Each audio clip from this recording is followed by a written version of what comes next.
Hey guys, welcome to my channel. Sabi na nag-comment doon sa live ko na matagal na daw ako hindi nag-upload dito sa Tactical Adobo channel ko, no? So sabi ko, okay, balikan natin yung Taurus TH40C. And sa tagal ng pag-own ko, kumusta naman siya, and nagsisiba ako, no? Maraming tanong, bakit Taurus? Bakit Hammerfire? Yan, marami tayong pwede pag-usapan dito. So, yan, nasa leather holster siya. Actually, itong leather holster na to, universal to eh. Depende. Basta kasya. If it fits, it fits. Made in Israel, guys. Made in Israel. Ito yung size number niya. Okay. So, I think ginagamit ko rin to sa Millennium G2 na pistol ko. So before anything else, safety check tayo. Although na safety check na natin to prior to filming, it shoots the 40 cal. Syempre pag defensive load, safety slugs or hollow point. Kita nyo, nakataas yung safety pa rin. Walang nalaglag. Okay, sabi ko sa inyo, chinek ko na kanina. Okay, so ang color nito is Coyote Brown. Coyote Brown tawag dito. Okay, sandali lang. So, it comes with 2 magazines, isang flush fit, tsaka isang extended with adapter. So, ilang taon ko na rin pag-aari ito. Kasama rin pa rin siya sa rotation ko. So, yun ang kagandahan pagka walang license, walang permit. Pwede ka lang bumili ng barrel, tapos depende sa mood mo kung anong gagamitin mo for today. Siyempre, iba yung ginagamit ko pag winter, iba pag summer. Pag summer, siyempre, mas maliliit lang. Ito, pwede to. Kaso meron pa akong LCP. Madalas ginagamit ko talaga LCP, mas maliit. Depende sa mood ko. Okay? Tapos pag kinikerry ko to, siyempre, naka-flash fit para hindi bumakat. Okay? Tapos ang reload mo is yung may extension, saktong-sakto. Yung kamay ko, XL ako sa gloves, kaya mas komportable kung gamitin to may extension. Kaso pagka ito ginamit ko, tapos naka inside the waistband ako, umuusli yung dulo. Kaya maalata ka. Okay, so yan. Pag-usapan natin tong barrel na to. Taurus TH40C. Dito tayo. Yan. Ilang taon na rin. Mukha pa rin siyang bago. Pero may mga minor lang naman na holster wear. Yan, sa dulo, pinakadulo. So, yun nga nasabi ko, 40 caliber, hammer fired. Kita nyo, nakaangat yung hammer. Natin yung konti. Nakaangat yung hammer, no? And at that time nung lumabas to, sabi ko okay, sabi ko perfect, yan yung hinahanap ko. Kasi gusto ko ng naka chambered, loaded, tapos naka safe, tapos naka decock. Ano ibig sabihin? Sandali. Decocker din to. Ang dami niyang features para sa price niya.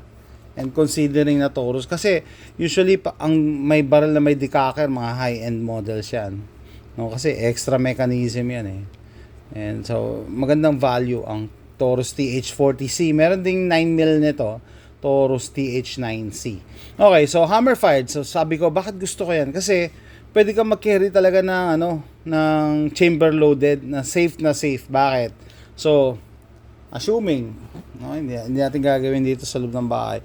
Insert mo yung magazine mo, magkasaka, chamber loaded, tapos nakaangat yung hammer, di ba? Pwede ka marami kang option eh. Mag-carry ka na nakaangat yung hammer. Di ba? Yung like yung mga 1911, ganyan eh. Marami naman iilang, pagka nakaangat yung hammer, kita-kita mo, ready na pumalo. Kahit kalabitin mo yan, hindi yan kasi meron tayong safety. Pero ang pinaka-safe talaga para sa akin, naka-chamber ka, tapos naka-decock.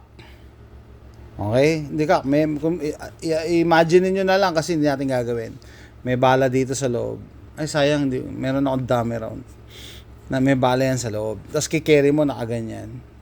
Pwede mo pang i-engage yung safety. Para pagka when the time comes na emergency, baba mo safety, pull mo yung trigger, long trigger pull. Gagana. So, yan, para sa akin, it's the safest way to carry. Lalo na pag nag-start ka. No? Iba yung pagkikerry, guys, saka iba yung pagmamayari ng baril. Magkaibang animals yun. Magkaiba. Just because may baril ka doesn't mean expert ka na sa pagkikerry. No, kasi hindi lahat ng gun owner nakikerry. Lalo sa Pilipinas, no? Bumibili ng baril, tapos sabihin, pambahay lang. Niiwan lang sa cabinet, sa kwarto, mga ganun, hindi naman talaga hindi nagki-carry sa labas. Okay? Huwag na tayo lumayo. Yung ate ko, 2 baril, napakamahal, STI. Kalimutan ko na anong model ng STI yun. Nandun na sa bahay, hindi siya nagki-carry. Tapos sabi ko, siya pa nag-criticize sa akin nung pumunta rin siya rito sa Amerika. Kasi bago kami magsimba, nagsusukbit ako. Sabi niya, ba't daw ako nagdadala? Sabi ko, pag kailangan ko, uwi pa ako. Basta siya daw magdadasal lang na talaga, hindi, parang lahat inaasa mo na sa dasal. Anyway, ako nagdadasal pa rin naman ako. Every time magki-carry ako, I pray na sana walang pagkakataon na dapat kailanganin ko to. Ibig sabihin, a boring day yung nag-carry ka, umuwi ka, nag-on holster ka, that's a good day kasi hindi mo nagamit yung barel. Hindi mo kailangan gamitin yung barel. And when the time comes na kailanganin mo, andyan siya. Sana magamit mo. Yun ang pinagpipray natin. Anyway, so yun. Hammer-fired, striker-fired. So, nung nakuha ko to, sabi ko, yan yung perfect sa aking pangangailangan. Gustong-gusto ko ngayon talaga. Magkikerry ka na naka-chamber, tsaka naka-hammer down. Engage by safety or not, hindi yan puputok. Kasi kasama sa safety feature, long trigger pull pagka naka-hammer down. No, parang revolver. So alam nyo ba ang revolvers, no, pag nag-carry kayo, walang external safety. Ang safety niya is long trigger pull. Na to the point na hindi mo masabi, aksidente nakalabit ko. Hindi. Kailangan talaga purposely kalabitin mo yan. So hindi pwede sasabit sa damit. Hindi yan. Lalo na siguro kung tinaas mo yan. Wala yan. Hindi puputok. Kaya napaka-safe. Kaya gustong-gusto ko to i-carry na naka-chamber load. Okay. So, yun, binigyan ko na yung pahapyaw. Anong pinagkaiba ng siguro, gagawa tayong separate. Hammer-fired versus striker-fired. So, ang napansin ko lang, mula nung binili ko to, hindi to naging popular dito sa US. Hindi siya naging popular. Bakit? Kasi, at that time, and then hanggang ngayon, ang trend kasi sa mga concealed carriers is going to the direction of striker-fired system. That is Glock style, no? So, parang old school na kasi ang hammer-fired para sa kanila. I mean, sa akin, if it works, it works. No? Kanya-kanya tayong preference eh. Nagkikerry din ako ng striker-fired na andyan yung GX4 ko, LCP, etc. So, sabi ko nga kasama to sa rotation. Nagro-rotate. No? Pero eto nga, pag-usapan natin yung Taurus TH40C, hammer-fired, old school. Ano mas maganda? Well, it depends on your preference. It depende. Kaya siguro gagawan lang tayo ng separate video comparing hammer-fired and striker-fired system. So, ito nga, yung TH40C, meron siya ditong depression para sa lalagyan mo ng thumb. Yan. Para hawak kang ganyan. May rail sa ilalim, isa lang. Kasi, may option. Yung iba, gusto pang maglagay ng, ng laser. O kaya flashlight. I mean, kaya nga to ginawang compact para mas maliit ang profile niya. Mas konti yung magsho-show, uusli. Tapos lalagyan mo ng sandamakmak. It doesn't make any sense. Pero yung Taurus napaka-generous, naglagay pa rin sila kahit isa. No? Yung mga taong hindi makontento. Okay. Tapos yung stippling niya hindi ganoon ka-aggressive. Alam nyo kung ano yung aggressive na stippling sa Millennium G2. Parang sandpaper, parang liha. Hindi ko naman sinasabing pangit, pero iba ayaw kasi pag kinikerry sa likod, nagkikis-kis sa balat, ayaw. Pero ito hindi siya ganoon ka-aggressive. And it has stippling sa right places, sa back, side, at saka dito sa harap. Importante ito para hindi tumalon yung barrel. pagka pinuputok mo, tas basa kamay mo or pawis. Tapos naglagay siya ng finger grooves dito, dalawa. And then syempre dito may stippling din yung extended. Okay, tuloy. Medyo nalobat ako. So ayan, both sides meron siyang depression para papatungan ng finger rest tawag. Diyan mo i-rest yung yung thumb. No, either left-handed ka or right-handed. Tapos yun nga lang, yung safety niya hindi ambidextrous at hindi rin nalilipat. Yung takedown niya similar sa Glock, kung familiar kayo sa Glock. And yung sight nito metal, hindi plastic. So kumbaga upgraded na, pag bibili ka ng Glock, polymer pa yung sight i-upgrade mo pa sa metal. O doon sa magtatanong, mas maganda polymer o syempre metal. Kasi itong metal, tatagal talaga yan. Kung nanonood kayo ng pelikula ni Fernando Polito Lapid, I don't know kung kaya nyo gamitin pang kasayan. pero andyan siya, at least metal. Okay?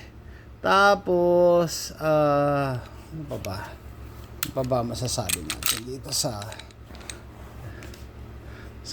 yung yung guide rod niya, steel na din. Steel, hindi polymer. Pag bibili ka ng Glock, polymer pa yung nakakatulong kasi pagka may weight ka dito sa harap. Nakakatulong yan sa muzzle flip. Okay? Kaya yung iba, yung mga competition Glocks, ina-upgrade. Ako, yung mga Glocks ko, ina-upgrade ko pa yung yung guide rod to stainless steel para may konting tulong. Para hindi ganong mapalag.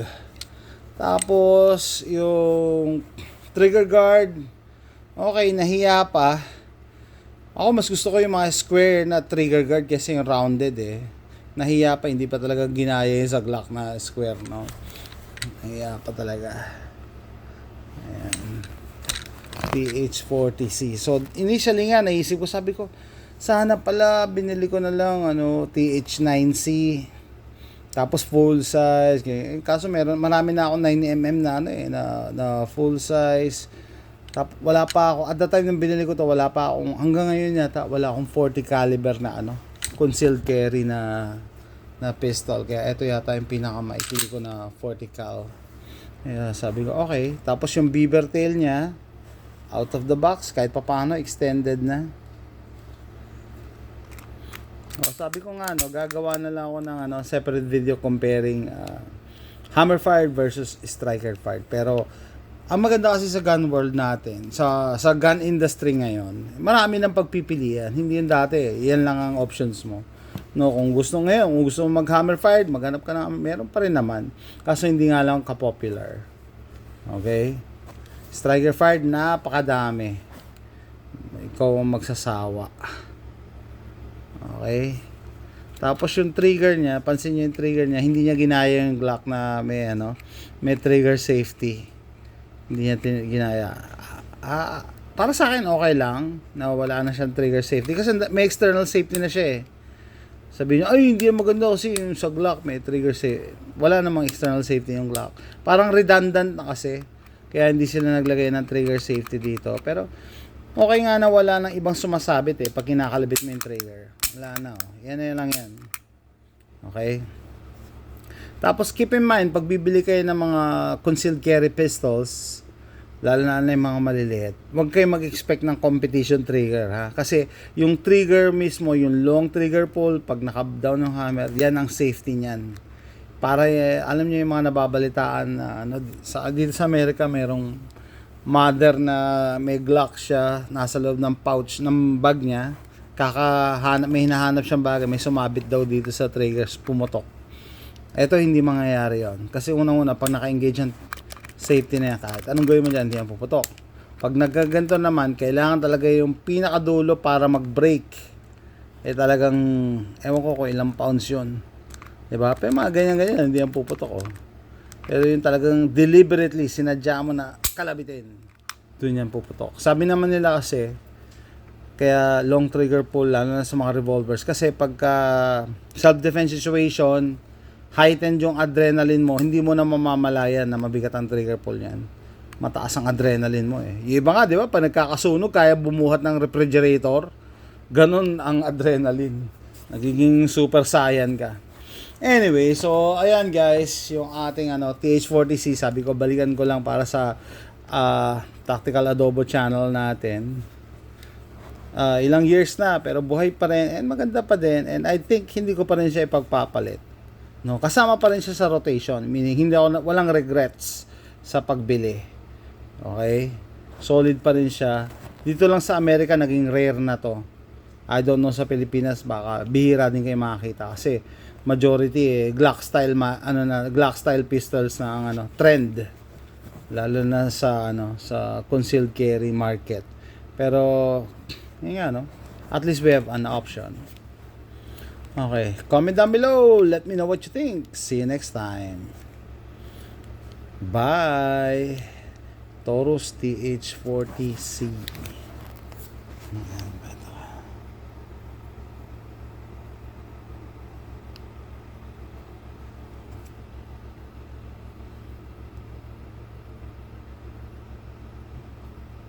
.40 Smith & Wesson.